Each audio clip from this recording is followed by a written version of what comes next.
Oke, selamat datang semuanya. Coba deh, sekarang juga lihat sekeliling kamu.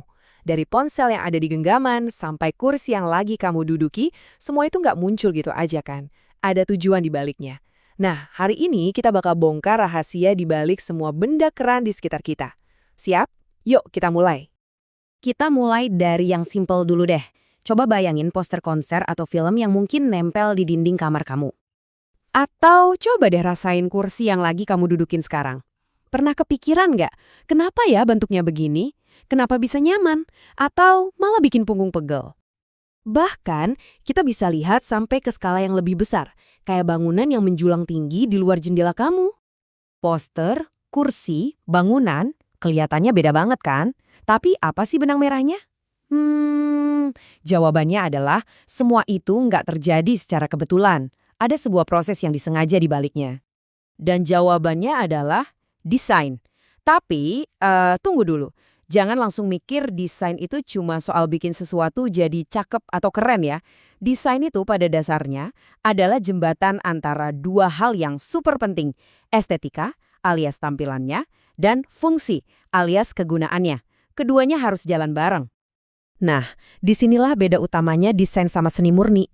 Kalau seni itu kan soal ekspresi jiwa si seniman, bebas banget. Tapi kalau desain, dia itu punya misi. Desain diciptakan untuk menyelesaikan masalah. Kursi didesain biar kita nyaman duduk. Logo didesain untuk mewakili identitas sebuah brand. Selalu ada kenapanya.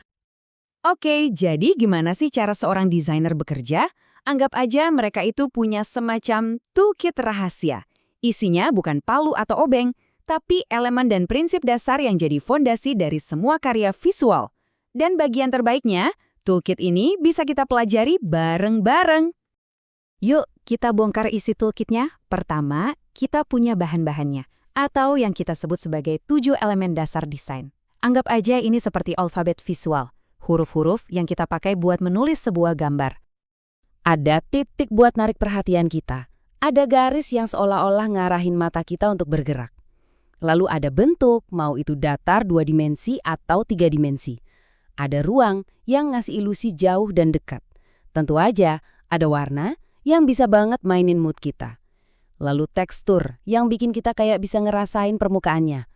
Dan terakhir, gelap terang yang ngasih dimensi dan kontras pada gambar. Nah, kalau tadi kita punya bahan-bahannya, sekarang kita perlu resepnya kan? Inilah yang namanya prinsip desain. Ini tuh kayak aturan mainnya. Gimana cara kita meracik semua elemen tadi biar jadi sebuah karya yang nggak cuma bagus, tapi juga efektif. Intinya gini, desainer itu pakai prinsip-prinsip ini untuk ngatur semua elemen tadi. Contohnya nih, ada keseimbangan, biar karyanya nggak kelihatan berat sebelah. Atau ada penekanan untuk nunjukin, lihat bagian ini dulu, ini yang paling penting. Semua ini tujuannya satu, menciptakan sebuah harmoni visual yang enak dilihat dan pesannya sampai. Oke, teorinya udah dapat nih. Sekarang bagian serunya, kita lihat gimana semua ini bekerja di dunia nyata. Mungkin kamu bahkan nggak sadar kalau setiap hari, setiap saat, kamu itu dikelilingi sama hasil karya desain.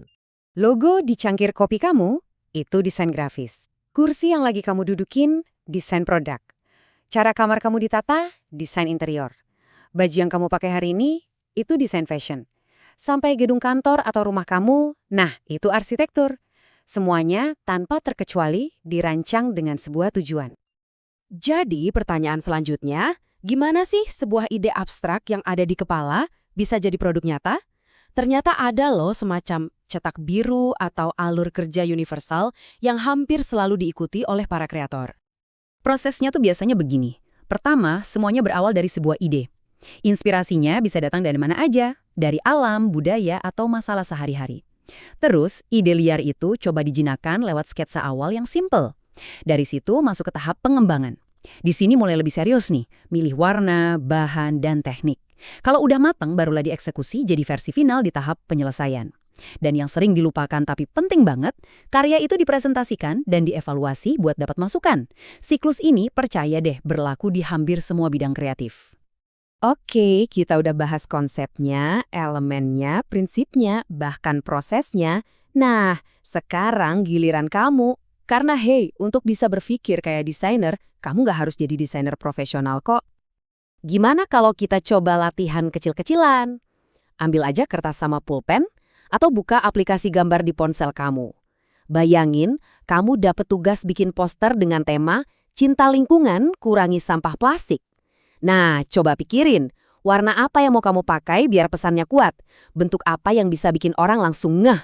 Ini tantangan desain dari saya buat kamu, coba ya.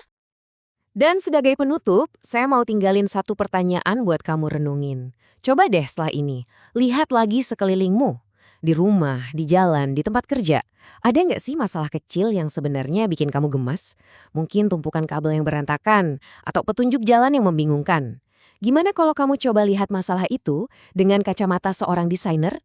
Karena pada akhirnya, itulah inti dari desain. Bukan cuma soal bikin dunia kelihatan lebih indah, tapi soal bikin dunia jadi tempat yang berfungsi lebih baik. Selamat mencoba!